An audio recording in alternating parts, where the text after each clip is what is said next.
So today I am with one of the pillars of the pageant world and also a banker, Sir Gerry Diaz. Hi, Shamcey. So nice to see you again. It's nice to see you again. You know, I've known Sir Gerry for the longest time, ever since I started joining Binibini, and I'm really curious, when did this interest in pageantry started? I think it was when I was 14 years old, when Gloria Diaz won in 1969. I think it awakened in me, even at a very young age, a sense of pride that a Filipino was able to conquer an international beauty competition. Actually, Sir Gerry brought some of his yes. collections here. When I was in high school, fourth year high school, I started watching the Binibining Pilipinas live.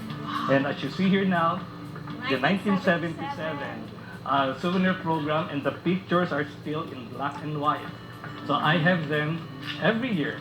I have here a news clip of all the newspapers that featured Pia when she won. And you And we even have have her signature. And in order to immortalize it, I hang in my house Nice. a poster frame of the newspaper when Pia won. And since you've been following a lot of the pageantry world and you've been following the girls, could you share us any funny moment? Yeah. I think because I gathered just about all the articles and pictures about Miss Universe and other international competitions, and you read them every night, you get to memorize everything. And I think the first year that I started collecting was Gloria Diaz, when the first man landed on the moon.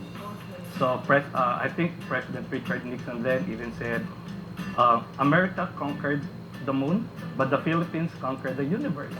And one of the most interesting things that not too many people know is that on the pageant night of Miss Universe, Gloria Diaz wore a wig because she had very curly hair and she felt that she wanted straight hair for the competition. She was an early favorite because she said press people usually pulled her out, and then they interviewed her and they had the longest interview because she spoke very good English. How about Venus? Do you have any anecdote about Si Venus, I met her in Bicol when she was a runner-up in Miss Bicolandia. The person who pushed for her was Melody Gersbach. She was the girl who was Miss Bicolandia whom I discovered for Aces and Queens. I very clearly recall Melody Gersbach called me and she said, Gerry, can we just field Venus ra? Because I was fielding another girl who also won Miss Bicolandia. I want Aces and Queens to focus on only one Bicolana.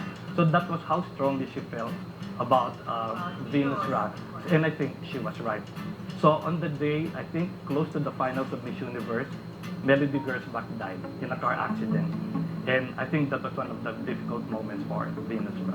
and of course a recent Miss Universe, Miss Pia Wurtzbach. Well, I think I saw Pia when she screened for the first time in Aces and Queens. And I recall she was really, she was the prettiest in that batch, but she was very humble. And I really felt during that time that she really wanted it so much. So I saw how she developed from the first time she won to the second and the third.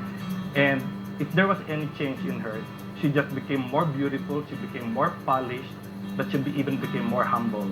That's true. Actually, I was able to also see the transformation with Pia, and I remembered when she started training with Aces and Queens.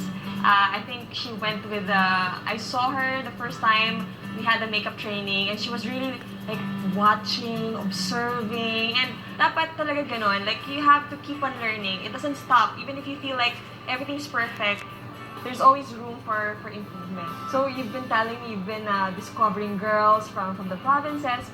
What do you think is your most remarkable discovery? I think so far my most remarkable discovery would be Melody Gersbach, because she was the first that I discovered from when I judged Miss Bicolandia. So Sir Gerry, how far have you gone to discover these girls? When we see somebody in the restaurant, we stop them.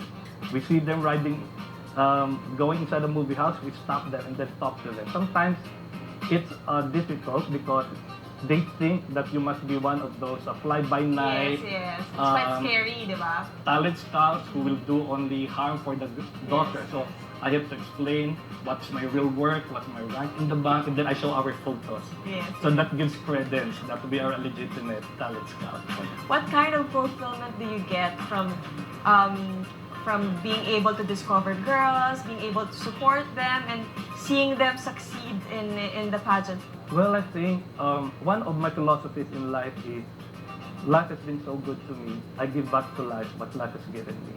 That's true. You know, girls are very lucky nowadays to have, you know, fans and supporters like Sir Gerry helping them out and finding resources, training grounds for them to be able to reach the dreams that are also the dreams of the fans for them to achieve. So thank you, Sir Gerry. Thank you very much for this opportunity. It's a great privilege. Thank you.